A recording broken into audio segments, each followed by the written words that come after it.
Good morning, everyone. Today, I will discuss the 7 rules in composing a short argument. But before that, let me define first the word argument.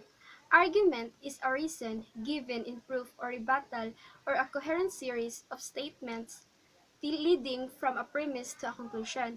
This speech is not only important for philosophy students, but also for us, so that all of us will have a knowledge on how to compose a short argument. These rules are very useful in making a thesis book because it will serve as a guide.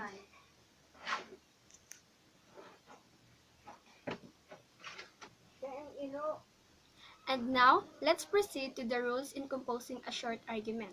The first rule is to distinguish premise and conclusion. The first step in making an argument is to ask, what is trying to prove? What is your conclusion? Remember that the conclusion is the statement for which you are giving reasons. The statement that give you reasons are called premises. You should first distinguish your premise and conclusion. Second, present your idea in a natural manner. It means that you should put the conclusion first, followed by your reasons, or get out your premise first and draw the conclusion at the end. That's how you present your idea in a natural manner. The third rule is start from a reliable premise.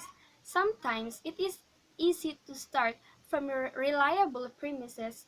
You may have well-known example at hand or informed authorities who are clearly in agreement.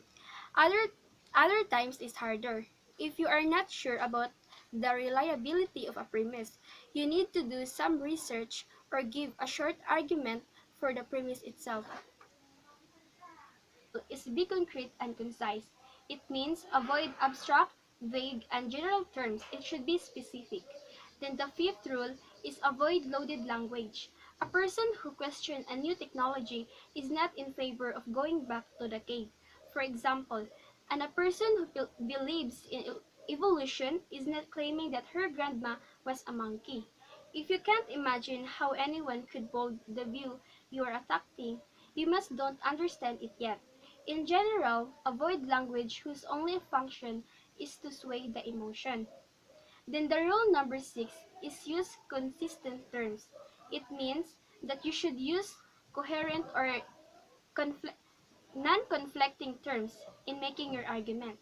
And lastly, the rule number 7, stick to one meaning of each term. It means that what your topic all about, it should be your topic in the whole argument. So, that's all. I hope you learned something, and before I end this speech, let us review the 7 rules in composing a short argument. First, distinguish premise and conclusion.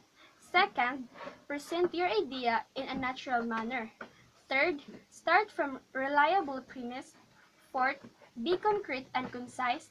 Fifth, avoid loaded language. Sixth, use consistent terms. And then lastly, stick to one meaning.